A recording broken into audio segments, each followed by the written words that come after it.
Good morning everyone, and welcome back to part 5 of the video Operation Red Duck, the video series. So this is a bombing raid being launched by the Malagasy Armed Forces to take out Marmation Tu-22s, which are threatening the global shipping route around the south coast of Africa.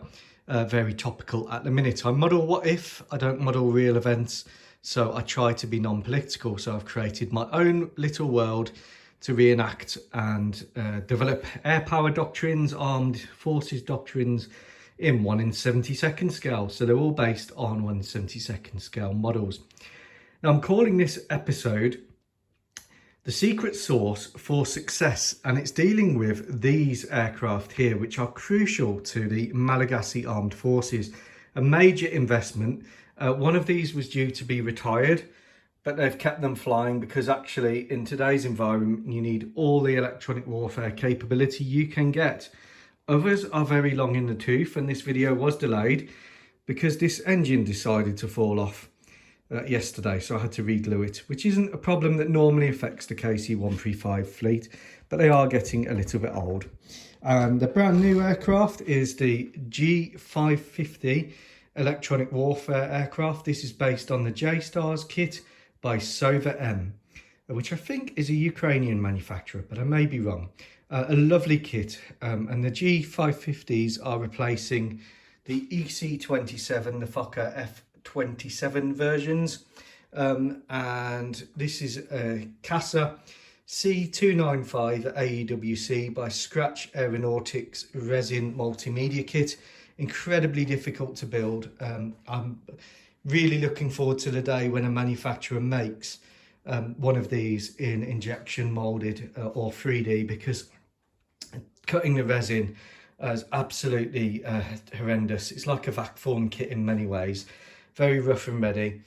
This is a resin conversion of the Italeri KC-135 kit, which has its roots back in AMT Ertl. So a very old kit with very poor finish. This was built many years ago when I wasn't so good at sanding and building stuff. I'm still not great. And this is a conversion of the Airfix Ancient kit into an electronic warfare version using parts from a Transal, which I had for many years and lost some important bits, so I made it into the EC27. The G550 is of course the brand new aircraft, electronic surveillance aircraft. I use this in electronic warfare capacity, and I've got another one to support the combat search and rescue role. So a very important piece of kit. And last but not least, you may wonder what this big ship radar is doing here. Well, this is from fleet scale models in 1 in 72nd. And this is a S1850 advanced radar. Now these are found on top of the Type 45 Daring class destroyers. So if you want to get an idea of how big a class 45 Daring destroyer is in 1 in 72nd, this is just the radar. This is just the radar.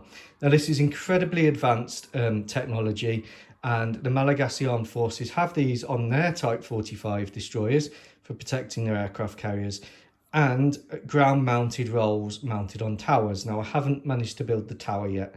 I'm very behind in the build process, but I don't want to hold these videos up too long.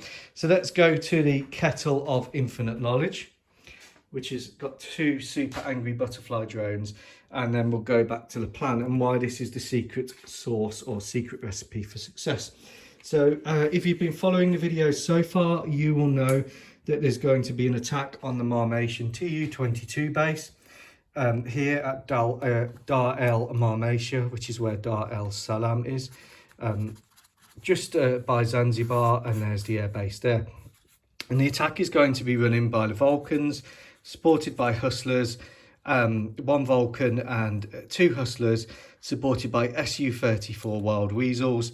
There'll be an attack on this S300 site and this one by FC-31s and by J10s, and the super angry butterflies will be doing their role as the Duran 2s do in the war in Ukraine to attrit these SAM sites.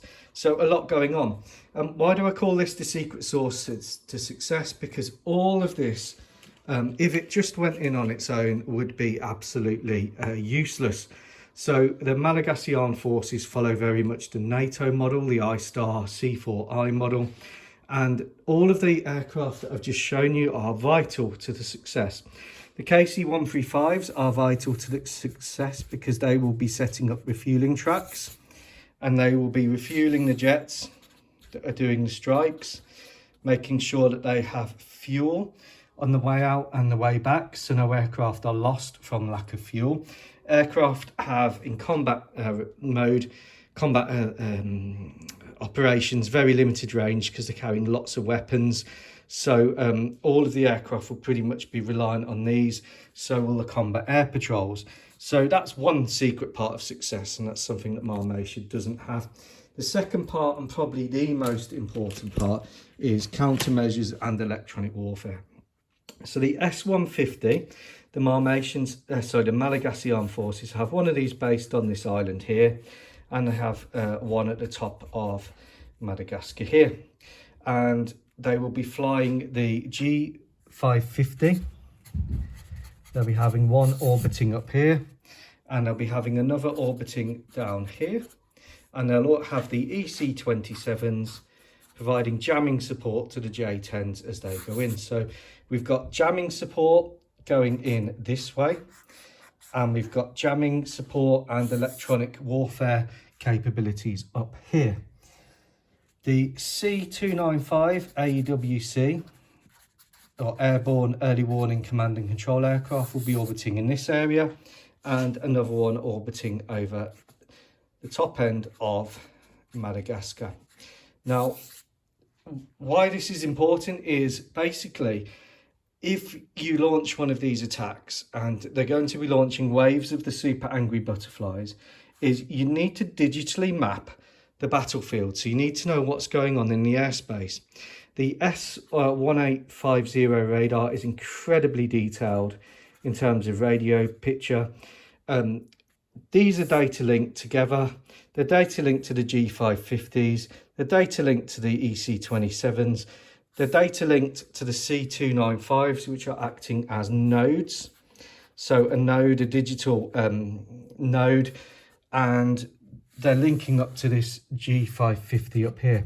And what they're doing is they're providing a picture of the battlefield all around the area in high depth 3D digital detail. So when the super angry butterflies go in on their wave, and they'll be launched in waves, 30 in each large wave, but waves of 10, 3 waves of 10. So the first wave will go in, and it will be likely intercepted by the S300 system.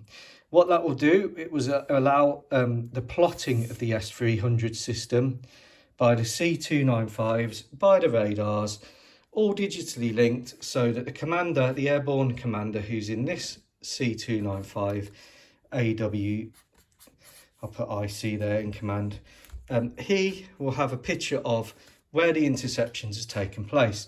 The next wave of drones will go in on a slightly different route, again trying to target the S300 site, and the third wave, again, a slightly different route. And what that will allow them to do is electronically, through the emissions from the S300 systems detected by the G550s and the EC-27, is allow them to pinpoint exactly where that S300 site is, where the Big Bird radar is, and then the J-10s of the orange wave in their attack will be able to wipe out that target. The same thing will happen on the next wave of angry butterflies, which is targeting this northern S300 site. So again, first wave likely to be shot down, second wave likely to be shot down, third wave possibly shot down, but it allows that site to be targeted, and then the FC-31s and the Wild Weasel Su-34s coming in from this direction will know exactly where it is. The airborne commander will have a nice picture on his screen of the entire battlefield and allow the precision targeting of that site. The same thing when the Vulcan runs in to attack the Tu-22 airbase at Dar el Malmatia.